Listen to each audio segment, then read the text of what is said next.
మన ఇంట్లో నెయ్యి ఎలా రెడీ చేసుకుందో చూద్దామండి. ఇది మీగడ పాలు కాచిన తర్వాత మీగడ వస్తుంది కదా, అదనమాట. అది నేను తీసేసేసి 10 డేస్కి అలా తీసుకుని పక్కన పెట్టేసుకుంటాను అనమాట. ఈ 2 బాక్సెస్కి వస్తాయి నాకు 10 డేస్కి. ఇది దీంతోనే నేను నెయ్యి ప్రిపేర్ చేసుకుంటాను. అది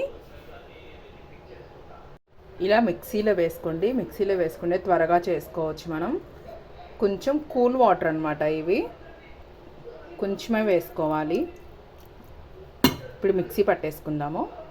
ఇలా మిక్సీ వేసుకున్నాం కదండి. ఇలా మిక్సీ వేసుకుంటే కొంచెం వాటర్ పోసేసామంటే పైకి వచ్చేసేది ఆటోమేటిక్గా. అది అంటే కూల్ వాటర్ పోసుకోండి, పైకి వస్తుంది. ఇలా కంప్లీట్గా ఇలా పైకి వచ్చింది, కనిపిస్తుంది కదా మీకు. ఈజీగా చేసుకోవచ్చు. ఇప్పుడు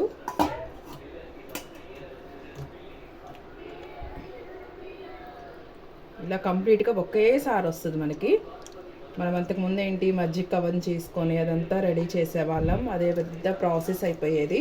ఇప్పుడు మిక్సీతో కాబట్టి ఈజీగా చేసేసుకోవచ్చు.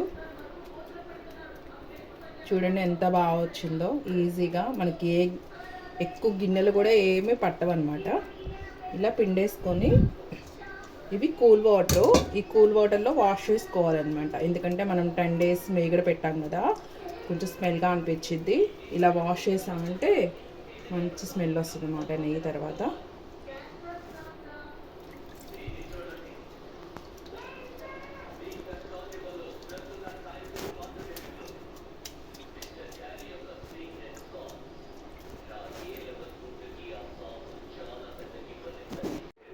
ఇలా వాటర్లో వాష్ చేసుకోండి.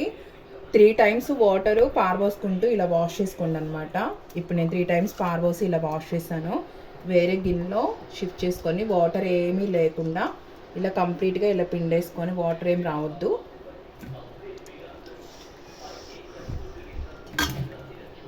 వాటర్ అయితే అస్సలు రావద్దండి. నాకు ఈ 10 డేస్కి ఇలా వచ్చిందనమాట. మీరు చేయండి. ఇప్పుడు ఇది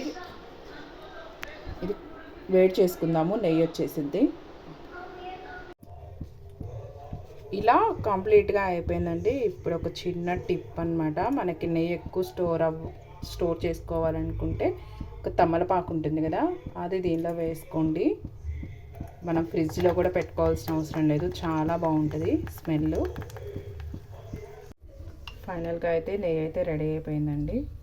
ఇలా గాజు సీసాలో స్టోర్ చేసి పెట్టుకోండి, చాలా బాగుంటుంది. స్మెల్ ఎక్కడికి పోదు, బాగుంటుంది. మన ఫ్రిడ్జ్లో కూడా అసలు అవసరం లేదు, ఎందుకంటే తమలపాకు వేసాం కాబట్టి మంచి స్మెల్ వస్తుంది అనమాట.